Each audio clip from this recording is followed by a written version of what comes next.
Just ഒരു ചെറിയ കാറ്റോ ഒന്നുമില്ല. നോർമലായിരിക്കുന്ന സമയത്താണ് അത് ഇടിഞ്ഞു വീണത്. ഈ ഒരു കാറ്റോ മഴയോ വരുമ്പോൾ നമുക്ക് ഇതിനകത്ത് പേടിയാണ്. താക്കോൽ ദാനം കഴിഞ്ഞ് 5 വർഷത്തെ മെയിൻ്റനൻസ് വാറണ്ടി പറഞ്ഞിട്ടുണ്ടായിരുന്നു. പക്ഷേ ഈ 5 വർഷത്തിനകത്ത് തന്നെ തകർന്ന വീടുകളുണ്ട്.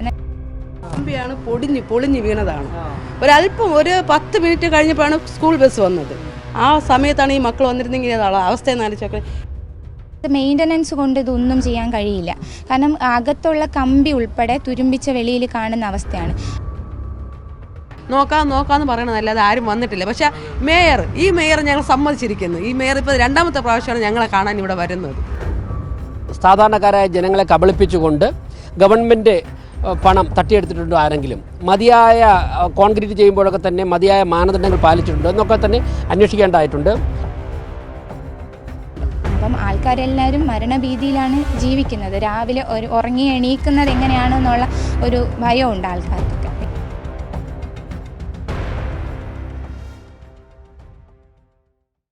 നമസ്കാരം. നമ്മളിപ്പോൾ നിൽക്കുന്നത് തിരുവനന്തപുരം വിഴിഞ്ഞം വാർഡിലാണ്. കറക്റ്റ് സ്ഥലം പറയുകയാണ് എങ്കിൽ മതിപ്പുറത്താണ് നിൽക്കുന്നത്. എനിക്ക് തൊട്ട് പിന്നിലായി 2 ഫ്ലാറ്റുകൾ കാണുവാൻ സാധിക്കും.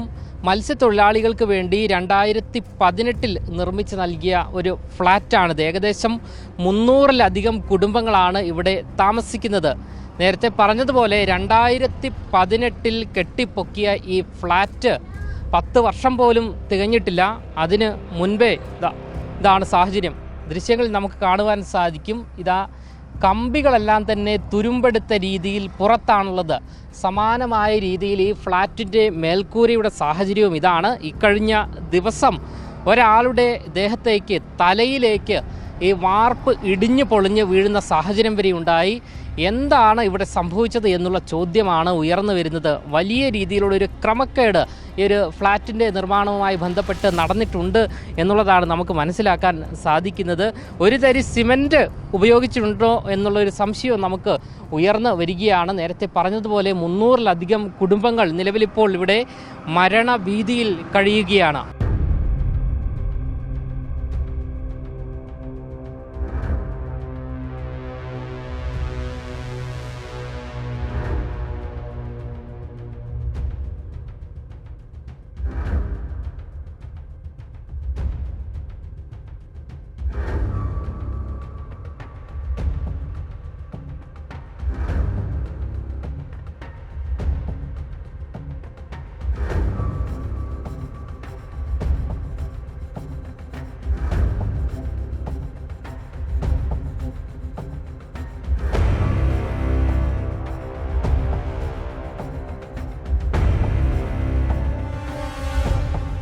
എന്തായാലും നമുക്ക് ഇവിടെയുള്ള വീടിൻ്റെ ഉൾവശത്തിൻ്റെ സാഹചര്യം എന്താണ് എന്ന് നോക്കേണ്ടതുണ്ട്. ഏറെ ദയനീയമായ സാഹചര്യം തന്നെയാണുള്ളത്.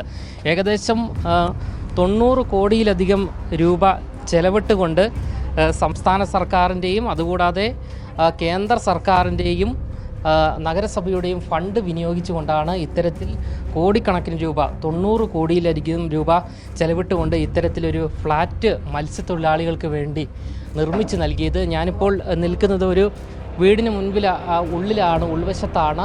മത്സ്യത്തൊഴിലാളികളുടെ ഫ്ലാറ്റിന് ഉൾവശത്താണ് ഒരു കിടക്കുന്ന മുറിയാണ്. ഈ മുറിയുടെ സാഹചര്യമാണിത്.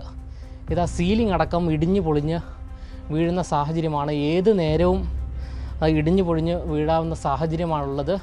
എങ്ങനെയാണ് ഇവിടെ കിടന്നുറങ്ങുക എന്നുള്ള ചോദ്യമാണ് ഉയർന്നു വരുന്നത്. ഏത് നേരവും എന്തും സംഭവിക്കാവുന്നതാണ്. ഇത് വന്നു കഴിഞ്ഞിട്ട് എന്തായാലും പറഞ്ഞിട്ട് കാര്യമില്ല എന്നുള്ളതാണ്. ഇവിടെയുള്ള ഓരോ ഫ്ലാറ്റുകളുടെയും അവസ്ഥ ഇത് തന്നെയാണ് എന്നുള്ളതാണ്. ഇത് കണ്ടില്ലേ, നമുക്ക് ദൃശ്യങ്ങളിൽ നമുക്ക് കാണാം. ഇതാണ് അവസ്ഥ. എന്ത് കമ്പിയാണ് ഉപയോഗിച്ചത് എന്നതുപോലും അത് അറിയില്ല. അത് കോൺട്രാക്ടർക്കും ഇവിടെ അന്ന് പണിത ആൾക്കാർക്ക് മാത്രമേ അറിയൂ എന്നുള്ളതാണ്. എന്തായാലും ഏറെ വേദനാജനകമായൊരു കാഴ്ച തന്നെയാണ് നമുക്ക് കാണുവാൻ സാധിക്കുക. അതുകൂടാതെ ഈ ജനലിൻ്റെ ഒരു അവസ്ഥയാണ്. 5 വർഷം പോലും തികഞ്ഞില്ല. ഇതാണ് തൽക്കാലം ഇവരിവിടെ പെയിൻ്റ് അടിച്ച് ഇതാണ് അവസ്ഥ. കൂടുതൽ അടക്കുന്നില്ല. ജനൽ കമ്പി അടക്കം വലിയ രീതിയിൽ തുരുമ്പ് പിടിച്ച സാഹചര്യം. മെയിൻ്റെനൻസ് ചെയ്ത് കൊണ്ടുപോവുകയാണ് എന്നാണ് ഈ ഉമ്മ പറയുന്നത് നമ്മളോട്. ഇതാ ഈ കുട്ടികളൊക്കെയാണ് ഇവിടെ കളിച്ച് നടക്കുന്നത്. അയ്യോ, ഇത് കണ്ടോ, ഈ ഒരു സൺഷെയ്ഡിൻ്റെ സാഹചര്യമാണ്. വലിയ വലിയ വിള്ളലാണ് ഇവിടെ നമുക്ക് കാണുവാൻ സാധിക്കുന്നത്. ഏത് നേരവും ഇടിഞ്ഞു വീഴും. മക്കളെ എങ്ങനെയാണ് ഇവിടെ കളിക്കുന്നത്? നമുക്ക് തന്നെ എന്തോ ആവുകയാണ്. ഇതാണ് സൺഷെയ്ഡിൻ്റെ ഒരു അവസ്ഥ. ഒരു സ്റ്റെപ്പ് പൂർണ്ണമായി അത് ഏത് സമയവും ഇടിഞ്ഞ് വീഴുമെന്നുള്ളതാണ്. ഇതാണ് അവസ്ഥ. കമ്പിയാണ് പൊളിഞ്ഞ് വീണതാണ്. ഒരല്പം ഒരു 10 മിനിറ്റ് കഴിഞ്ഞപ്പോഴാണ് സ്കൂൾ ബസ് വന്നത്. ആ സമയത്താണ് ഈ മക്കൾ വന്നിരുന്നെങ്കിൽ അവസ്ഥയെന്ന് ആലോചിച്ചോക്കെ. ഈ കമ്പി ഫുള്ള് ഇവിടെ മുതൽ അതുവരെയുള്ള കമ്പി ഫുള്ള് ഇടിഞ്ഞ് ജസ്റ്റ് ഒരു ചെറിയ കാറ്റോ ഒന്നുമില്ല, നോർമലായിരിക്കുന്ന സമയത്താണ് അത് ഇടിഞ്ഞ് വീണത്. അത് ഫുള്ള് ഈ കമ്പി തൂങ്ങി കിടന്നിട്ട് ഞങ്ങൾ വെട്ടുകത്തി വെച്ച് മുറിച്ചാണ് മാറ്റിയത്. ഇത് ഫുള്ളും എല്ലാം ഈ ഒരു കാറ്റോ മഴയോ വരുമ്പോൾ നമുക്ക് ഇതിനകത്ത് പേടിയാണ്. ഇവിടെ ഫുള്ള് കാണുന്നില്ല. ഇതെല്ലാം ഇതുപോലെ ഈ 4-5 വയസ്സിനകത്തുള്ള കുട്ടികൾ ഇഷ്ടംപോലെ ഉണ്ട്. മനസ്സിലായില്ലേ? ഞങ്ങൾ അത്രയ്ക്കും പേടിച്ചാണ് കിടക്കുന്നത്. ഞങ്ങൾ ഓരോ ആൾക്കാർ വരുമ്പോൾ പരാതി പറയും, നോക്കാമെന്ന് പറയണതല്ലാതെ ആരും വന്നിട്ടില്ല. പക്ഷേ ഈ മേയർ ഞങ്ങൾ സമ്മതിച്ചിരിക്കുന്നു. ഈ മേയർ ഇപ്പോൾ 2ാമത്തെ പ്രാവശ്യമാണ് ഞങ്ങളെ കാണാൻ ഇവിടെ വരുന്നത്. പരിഹരിക്കുന്ന വിശ്വസിക്കുന്നത്. ഈ മേയർ കണ്ടപ്പോൾ അങ്ങനെ ഒരു വിശ്വാസമുണ്ട്. കാരണം സാർ ഇത് 2ാമത്തെ പ്രാവശ്യമാണ് ഞങ്ങളെ ഈ അവസ്ഥയിൽ ഞങ്ങളെ കാണാൻ വരുന്നത്. കയറി ഉടനെ ഞങ്ങൾ ആ ഒരു പ്രതീക്ഷയുണ്ട്. ഞങ്ങളെ വീടിനകമൊക്കെ ഉണ്ട്. ഇതേണ്ട പൊട്ടിപ്പൊളിഞ്ഞൊക്കെ കിടപ്പുണ്ട്. ഇതാ മുഴുവനും ഇത് നേരത്തെ പറഞ്ഞതുപോലെ ഈ പരമാവധി അത്ര ഞങ്ങൾ മെയിൻ്റനൻസ് ചെയ്താണ് കിടക്കുന്നത്. എന്തായാലും ഗുരുതരമായ വലിയ രീതിയിലുള്ള ഒരു അഴിമതി ഈ ഒരു ബിൽഡിംഗ് നിർമ്മാണവുമായി ബന്ധപ്പെട്ട് നടന്നിട്ടുണ്ട് എന്നുള്ളത് യാതൊരുവിധ സംശയവുമില്ല. അതിനുതകുന്ന ദൃശ്യങ്ങളാണ്, ഇവരുടെ ഒരു ദയനീയാവസ്ഥയാണ് നമുക്കിവിടെ കാണുവാൻ സാധിക്കുന്നത്. ഈ ഫ്ലാറ്റ് എപ്പോഴും മുതലാണ് ഇത്തരത്തിൽ ഇടിഞ്ഞു പൊളിഞ്ഞു? ഇത് നമ്മുടെ 2010-2015 കാലഘട്ടത്തിലാണ് ആദ്യമായിട്ട് ഹാർബർ കോർപ്പറേഷൻ വാർഡാക്കി മാറ്റുന്നത്. ആ സമയത്തുണ്ടായിരുന്ന കൗൺസിലർ KH സുധീർ ഖാനാണ്. അദ്ദേഹത്തിൻ്റെ കാലഘട്ടത്തിലാണ് ഇങ്ങനെ ഒരു പ്രോജക്റ്റ് വരുന്നതും ഇവിടെ ഉള്ള ആൾക്കാരോട് നമുക്ക് അടിസ്ഥാന സൗകര്യങ്ങളൊന്നും ഉണ്ടായിരുന്ന വീടുകളല്ല ഇവിടെ ഉള്ളതൊന്നും. എല്ലാവരും പുറത്തൊക്കെയാണ് ബാത്റൂമിൽ പോയിക്കൊണ്ടിരുന്നത്. അപ്പം അതിൽ നിന്ന് ഇങ്ങനെ ബാത്റൂം അറ്റാച്ച്ഡ് ആയിട്ടുള്ള വീടുകൾ കിട്ടുന്നു എന്ന് പറഞ്ഞപ്പോൾ ആൾക്കാർ സമ്മതിച്ചതാണ്. അപ്പോൾ അന്ന് വീടിൻ്റെ സ്ക്വയർ ഫീറ്റ് കുറവാണെങ്കിലും ഈ പ്രോജക്റ്റ് പ്രകാരം പറഞ്ഞ പദ്ധതികൾ വേറെയാണ്. എന്നാൽ ഇവിടെ കമ്മ്യൂണിറ്റി സെൻറ്റർ, കമ്മ്യൂണിറ്റി ഹാള്, അതുപോലെ മത്സ്യത്തൊഴിലാളികൾക്ക് അവരുടെ മീൻ ലേലത്തിൽ വിൽക്കാനുള്ള സ്ഥലം, ഉണക്കി സൂക്ഷിക്കാനുള്ള സ്ഥലം, ലൈബ്രറി, വയോജനങ്ങൾക്ക് വിശ്രമ കേന്ദ്രം, ഇങ്ങനെയൊക്കെ കുറേ, അതുപോലെ വീടുകൾക്ക് ചുറ്റും ഗാർഡൻ, പാർക്കിംഗ് ഏരിയ, ഇതൊക്കെ പറഞ്ഞിട്ടാണ് ചെയ്തത്. പക്ഷെ ചെയ്തു വന്നപ്പോൾ 1032 വീടുകളുടെ പ്രോജക്റ്റായിരുന്നു. ഒരു കാർഡിൽ റേഷൻ കാർഡിൻ്റെ അടിസ്ഥാനത്തിലാണ് കൊടുത്തത്. ഒരു വീട്ടിൽ എത്ര കുടുംബങ്ങളാണോ ഉള്ളത് ആ കുടുംബത്തിന് ഒരു വീട്. 320 സ്ക്വയർ ഫീറ്റാണ് ഒരു വീടിന് പറയുന്നത്. അപ്പം ഈ വീട് താക്കോൽ ദാനം കഴിഞ്ഞ് 5 വർഷത്തെ മെയിൻ്റനൻസ് വാറണ്ടി പറഞ്ഞിട്ടുണ്ടായിരുന്നു. പക്ഷേ ഈ 5 വർഷത്തിനകത്ത് തന്നെ തകർന്ന വീടുകളുണ്ട്. എന്നാൽ ചുമരിലെ പെയിൻറ്റുകൾ ഇളകാനും അതുപോലെ ജനലിലെ കമ്പികൾ തുരുമ്പിക്കാനും വാതിലുകൾ പൊട്ടിപ്പോവാനൊക്കെ തുടങ്ങി. പിന്നെ കോൺക്രീറ്റ് പാളികൾ ഇങ്ങനെ ഇളകാൻ തുടങ്ങി. ഈ മഴ വരുന്ന നമ്മുടെ ഷെയ്ഡിൻ്റെ മുകളിലാണ് സാധാരണ നമ്മൾ എയർ ഹോൾ സെറ്റ് ചെയ്യുന്നത്. പക്ഷേ അത് സെറ്റ് ചെയ്തിരിക്കുന്നത് ഷെയ്ഡിൻ്റെ താഴെയാണ്. അപ്പം വെള്ളം ഫുള്ള് വീടിനകത്തോട്ട് കയറുമായിരുന്നു. അപ്പോൾ ആൾക്കാർ എയർ ഹോളൊക്കെ ഈ തെർമോകോൾ പീസുകളും അതുപോലെ തുണികളൊക്കെ ഉപയോഗിച്ച് കെട്ടിവെച്ചു. അതിനുശേഷം ഈ വീടുകൾ എനിക്ക് തോന്നുന്നു വീട് താക്കോൽ ദാനം കഴിഞ്ഞൊരു 3 വർഷം കഴിഞ്ഞപ്പോഴത്തേക്കും ഇതിങ്ങനെ ഓരോ പ്രശ്നങ്ങൾ കണ്ടു തുടങ്ങി. അപ്പം നമ്മളെ കൊണ്ട് ചെയ്യാൻ പറ്റുന്ന രീതിയിലുള്ള പണികൾ നമ്മൾ തന്നെ ചെയ്തിട്ടുണ്ട്. ഇപ്പം മെയിൻ്റനൻസ് കുറേയൊക്കെ പൂശുന്നതാണെങ്കിൽ അങ്ങനെ തറകൾ വരെ ഇളകി പോയിട്ടുണ്ട്. അപ്പോൾ ഈ മുകളിൽ പ്ലാസ്റ്ററിങ് ചെയ്യാത്തതുകൊണ്ട് വെള്ളം ലീക്കാവുന്ന പ്രശ്നമുണ്ട്. അങ്ങനെ ഒരുപാട് പ്രശ്നങ്ങൾ ഈ 3 വർഷത്തിനകത്ത് തന്നെ സംഭവിച്ചുകൊണ്ടേയിരുന്നു. അപ്പോൾ ഓരോ തവണയും ഇതുപോലെ ആൾക്കാർ കൂട്ടം കൂടി പരാതികൾ കൊടുക്കും. തീരുമാനം ഇങ്ങനെ ഇതുപോലെ നോക്കാനായിട്ട് കുറച്ച് ആൾക്കാർ വരും. പിന്നെ അതിന് ഒരു ഇതും ഇല്ലാതെ ഇങ്ങനെ നീണ്ടു വരാൻ തുടങ്ങി. ഇപ്പം ഈ ഇലക്ഷന് തൊട്ട് മുന്നെയാണ് ഈ കോൺക്രീറ്റ് പാളി വീണിട്ട് ഒരാളുടെ തല പൊട്ടി സ്റ്റിച്ചൊക്കെ ഇട്ടു. അതിനുശേഷം അവരുടെ ഇടത് കണ്ണിന് പ്രശ്നമുണ്ട് ഇപ്പോഴും. അതാണ് നമ്മൾ ആ വീട്ടിൽ പോയി കണ്ട സ്ത്രീ. ആ സമയത്ത് അത് വാർത്തയൊക്കെ ആയി. ഇപ്പം നമുക്ക് നിലവിൽ ചെയ്യാൻ പറ്റുന്നത് മെയിൻ്റനൻസ് കൊണ്ട് ഇതൊന്നും ചെയ്യാൻ കഴിയില്ല. കാരണം അകത്തുള്ള കമ്പി ഉൾപ്പെടെ തുരുമ്പിച്ച വെളിയിൽ കാണുന്ന അവസ്ഥയാണ്. അപ്പം ഇതിനകത്ത് എന്തുകൊണ്ടാണ് ഇങ്ങനെ ഒരു സംഭവം ഉണ്ടായത് എന്നുള്ളത് ഇതിപ്പം ഒരു 10-60 വർഷം പഴക്കമുള്ള വീടാണ്. ഇത് സ്വന്തമായിട്ട് അവർ കെട്ടിയ വീടാണ്. അതും കടൽ തീരത്താണ് ഇരിക്കുന്നത്. പക്ഷെ ഇന്ന് വരെയും അതിനൊരു പ്രശ്നവുമില്ല. പക്ഷേ ഈ കോർപ്പറേഷൻ ഫണ്ട് ഉപയോഗിച്ച് പാവപ്പെട്ടവർക്ക് കെട്ടിക്കൊടുത്തു എന്ന് പറയുന്ന ഈ വീട് ഈ ഒരു 3 വർഷം 4 വർഷത്തിനുള്ളിൽ തകർന്നു പോവുക എന്ന് പറയുമ്പോൾ അതിന് പിന്നിൽ എന്താണെന്നുള്ളത് നമ്മളൊന്ന് അന്വേഷിക്കേണ്ടതായിട്ട്. ഇവിടെ എത്ര കുടുംബങ്ങളുണ്ട് ഏകദേശം? മൊത്തം ഒരു ഈ ഭാഗത്ത് നമ്മുടെ ഈ മൈലാഞ്ചിക്കല്ല് താഴെ വീട്ടുവിളാകം ഈ ഭാഗത്ത് തന്നെ 400ഓളം കുടുംബങ്ങളുണ്ട്. ആ 400ഓളം കുടുംബങ്ങൾക്ക് അതെ 2 ഫ്ലാറ്റുകളായിട്ട് ആ 400ഓളം കുടുംബങ്ങളിൽ തന്നെ പഠിക്കുന്ന കുട്ടികൾ, കുഞ്ഞു കുട്ടികൾ ഉൾപ്പെടെയുള്ള ഒരുപാട് കുടുംബങ്ങളുണ്ട്. അപ്പം കുട്ടികൾക്ക് ഇറങ്ങി നിന്ന് കളിക്കാനുള്ള സൗകര്യമൊന്നും നമ്മൾ കണ്ടതാണ്, ആ വീടുകൾക്ക് ചുറ്റുമില്ല. എന്നാലും ആ വഴിയിലൂടെ കുട്ടികൾ കളിക്കുമ്പോഴും പലതവണ ഇതിങ്ങനെ ഇടിഞ്ഞു വീഴാറുണ്ട്. അപ്പം ആൾക്കാരെല്ലാവരും മരണഭീതിയിലാണ് ജീവിക്കുന്നത്. രാവിലെ ഉറങ്ങി എണീക്കുന്നത് എങ്ങനെയാണെന്നുള്ള ഒരു ഭയമുണ്ട് ആൾക്കാർക്കൊക്കെ.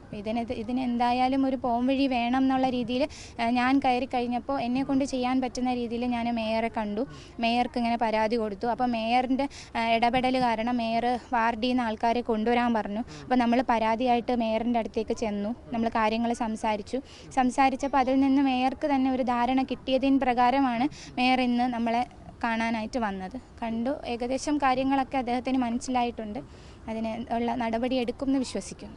കോർപ്പറേഷനിലെ ഹാർബർ വാർഡിലാണ്, കോവളം നിയോജകമണ്ഡലത്തിലാണ് ഈ വാർഡ് വരുന്നത്. അവിടുത്തെ കൗൺസിലർ അഫ്സയാണ് എന്നോടൊപ്പം ഉള്ളത്. അതോടൊപ്പം തന്നെ മരാമത്ത് സ്റ്റാൻഡിംഗ് കമ്മിറ്റി ചെയർപേഴ്സൺ GS മഞ്ജുവുമുണ്ട്. ഇവിടെ നിന്ന് കഴിഞ്ഞ ദിവസം ഈ എൻ്റെ അടുത്ത് നിൽക്കുന്ന വീട്ടമ്മമാരുൾപ്പെടെ കൗൺസിലറുടെ നേതൃത്വത്തിൽ കോർപ്പറേഷനിലെത്തുകയും അവർക്ക് സർക്കാർ സംവിധാനത്തിൽ നിർമ്മിച്ചു കൊടുത്ത ഫ്ലാറ്റിൽ താമസിക്കാൻ പറ്റാത്തൊരു സാഹചര്യം വിവരിക്കുകയുണ്ടായി. അതായത് 2018 ഈ ഫ്ലാറ്റ് പൂർത്തിയായി. കേന്ദ്ര സർക്കാരിൻ്റെയും സംസ്ഥാന സർക്കാരിൻ്റെയും കോർപ്പറേഷൻ്റെയും അതോടൊപ്പം തന്നെ ഗുണഭോക്താവിൻ്റെയും വിഹിതം സംയോജിപ്പിച്ചുകൊണ്ടുള്ള ഈ ഫ്ലാറ്റിൻ്റെ നിർമ്മാണം പൂർത്തിയായി അവർക്ക് കൈമാറിയത്. എന്നാൽ 4 വർഷം കഴിഞ്ഞപ്പോൾ തന്നെ ഇതിൻ്റെ പല ഭാഗങ്ങളും പൊട്ടി അടർന്നു തുടങ്ങി. ഇപ്പോൾ ഞങ്ങൾ നേരത്തെ തൊട്ട് മുൻപ് ഒരു വീട്ടിൽ കയറി. ആ അമ്മയുടെ നെറ്റിയിൽ കോൺക്രീറ്റ് പാളികൾ പൊട്ടി വീണിട്ട് അവരുടെ തല മുറിഞ്ഞിട്ടുണ്ട്. ആശുപത്രിയിൽ കൊണ്ടുപോയി സ്റ്റിച്ചൊക്കെ ഉണ്ടായിരുന്നു. അതോടൊപ്പം തന്നെ ഇപ്പോൾ ഞങ്ങളുടെയൊക്കെ മുന്നിൽ ചെറിയ കുഞ്ഞുങ്ങൾ ഇപ്പോണ്ട്. ഈ കുഞ്ഞുങ്ങളൊക്കെ തന്നെ ഇവിടെ ഓടി കളിക്കുമ്പോഴേക്കും മുകളിൽ നിന്നും കോൺക്രീറ്റ് അടർന്നടർന്ന് വീടുകയാണ്. ഒരു 350-400ഓളം കുടുംബങ്ങളാണ് ഇവിടെ താമസിക്കുന്നത്. ഒരു 400 ഫ്ലാറ്റുകളിലായി താമസിക്കുന്നത്. അപ്പോൾ കോൺക്രീറ്റിലുള്ള കമ്പിയൊക്കെ തന്നെ താഴേക്ക് തൂങ്ങിക്കിടക്കുകയാണ്. ഇതൊക്കെ കുട്ടികളുടെ ശരീരത്തിലേക്ക് കൊള്ളുകയാണ്. അപ്പോൾ രാത്രി പ്രത്യേകിച്ച് മഴ പെയ്യുന്ന സാഹചര്യങ്ങളിൽ കിടന്നുറങ്ങാൻ പോലും പറ്റാത്ത, അല്ലെങ്കിൽ ഇവിടെ ഏറെക്കുറെ എല്ലാ വീടുകളും അടച്ചിട്ടിട്ട് അവരൊക്കെ പുറത്തൊക്കെയാണ് നടക്കുന്നത്. അപ്പോൾ ഗവൺമെൻറ് പണം ഉപയോഗിച്ചുകൊണ്ട് ഒരു ഫ്ലാറ്റ് നിർമ്മിക്കുക, അത് 3-4 വർഷം കഴിയുമ്പോൾ തന്നെ ഇടിഞ്ഞു വീഴുക, അതൊക്കെ തന്നെ അങ്ങറ്റം ഗുരുതരമായ ഗൗരവമായ ഒരു സാഹചര്യമാണുള്ളത്. ഇവിടെ സാധാരണക്കാരായ അടിസ്ഥാന ജനവിഭാഗങ്ങളാണ് താമസിക്കുന്നത്. തീർച്ചയായിട്ടും ഇക്കാര്യത്തിൽ എന്ത് പരിഹാരം കണ്ടെത്താം, അതോടൊപ്പം തന്നെ എന്തുകൊണ്ട് ഇങ്ങനെ സംഭവിച്ചു, അതിൻ്റെ കാര്യങ്ങളിലേക്ക് അന്വേഷണം നടക്കേണ്ടതായിട്ടുണ്ട്. 4 വർഷം ഫ്ലാറ്റ് നിർമ്മാണം കഴിഞ്ഞ് 4 വർഷം കഴിഞ്ഞപ്പോൾ തന്നെ അത് ഇടിഞ്ഞു വീഴുന്ന ഒരു സാഹചര്യം ഉണ്ടാകുമ്പോഴേക്കും അത് നിർമ്മാണത്തിൽ എന്തെങ്കിലും പാകപ്പിഴ ഉണ്ടായിട്ടുണ്ടോ, സാധാരണക്കാരായ ജനങ്ങളെ കബളിപ്പിച്ചുകൊണ്ട് ഗവൺമെൻറ് പണം തട്ടിയെടുത്തിട്ടുണ്ടോ ആരെങ്കിലും, മതിയായ കോൺക്രീറ്റ് ചെയ്യുമ്പോഴൊക്കെ തന്നെ മതിയായ മാനദണ്ഡങ്ങൾ പാലിച്ചിട്ടുണ്ടോ എന്നൊക്കെ തന്നെ അന്വേഷിക്കേണ്ടതായിട്ടുണ്ട്. ഇതിപ്പോൾ ഇവിടുത്തെ ഒരു വീട്ടിൽ ഒടിഞ്ഞു വീണ, ഇന്നലെ കഴിഞ്ഞ ദിവസം മഴയത്ത് പൊട്ടി വീണ കഷ്ണമാണ്. 4 വർഷം മാത്രം കാലാവധിയുള്ള കോൺക്രീറ്റിൻ്റെ കമ്പികൾ തുരുമ്പെടുത്തിരിക്കുകയാണ്. ആൾക്കാർ പറയുന്നത് ഇതിൽ സിമൻറ്റിൻ്റെ അംശം കുറവെന്നാണ് പറയുന്നത്. എന്തായാലും ഞങ്ങൾ ഈ ഒടിഞ്ഞു വീണ, ഈ അടർന്നു വീണ ഈ പീസ്, കോൺക്രീറ്റിൻ്റെ ഈ പീസ് ഞങ്ങൾ എടുക്കുകയാണ്. അവർ ഞങ്ങൾക്ക് കൈമാറിയതാണ്. ഇതുപോലെ ഏറെക്കുറെ എല്ലാ ഫ്ലാറ്റുകളിലും ചെറുതും വലുതുമായുള്ള പീസുകൾ ഉണ്ട്. അപ്പോൾ തീർച്ചയായിട്ടും ഇത് വളരെ ഗൗരവമാണ്, ഗുരുതരമാണ്, സാധാരണക്കാരായ ജനങ്ങളുടെ പ്രശ്നമാണ്. കാര്യമായ അന്വേഷണം നടക്കണം. അതോടൊപ്പം തന്നെ ഇവർക്ക് ഈ പ്രശ്നം പരിഹരിക്കുവാനുള്ള ഇടപെടലുകൾ ഉണ്ടാവണം. കോർപ്പറേഷൻ അതിന് മുൻകൈ എടുക്കും. മനസ്സിലാകുന്നത് 91 കോടി രൂപ ചെലവഴിച്ചാണ് കേന്ദ്ര സംസ്ഥാന സർക്കാരുകളുടെ വിഹിതവും കോർപ്പറേഷൻ്റെ വിഹിതവും കൊണ്ട്, ഒപ്പം ഈ ഗുണഭോക്താക്കളുടെ കയ്യിൽ നിന്ന് ഒരു 10% വിഹിതം അവരിൽ നിന്ന് വാങ്ങിയിട്ടുണ്ട്. ആ ഫയലുകൾ ഞങ്ങൾ പരിശോധിച്ചാൽ മാത്രമേ ഓരോ എത്ര തുകയായി, എന്താണ് കോൺക്രീറ്റിൻ്റെ വ്യവസ്ഥകൾ എന്നറിയാൻ സാധിക്കുകയുള്ളൂ. വരും ദിവസങ്ങളിൽ പരിശോധിക്കും. രാജീവ് ആവാസ് യോജനയിലാണ്, RA പദ്ധതിയിലാണ് ഇത് നിർമ്മിച്ചു കൊടുത്തിട്ടുള്ളത്. അതിൻ്റെ ബാക്കി കൂടുതൽ കാര്യങ്ങൾ ഫയൽ പരിശോധിച്ചിട്ട് പറയാം. രാജീവ് ആവാസ് യോജന പദ്ധതിയിൽ ഉൾപ്പെടുത്തിക്കൊണ്ടാണ് 2017 ഈ 2 ഫ്ലാറ്റിൻ്റെയും പണി പൂർത്തീകരിക്കുന്നത്. 2018 ഈ നിർധന കുടുംബങ്ങൾക്ക് ചാവി കൈമാറുകയും ചെയ്യുന്നു. മത്സ്യത്തൊഴിലാളികളാണ്. ഈ ഫ്ലാറ്റിന് തൊട്ടു മുൻപിൽ ഒരു റോഡാണ്. ആ റോഡ് കഴിഞ്ഞാൽ കടലാണ്.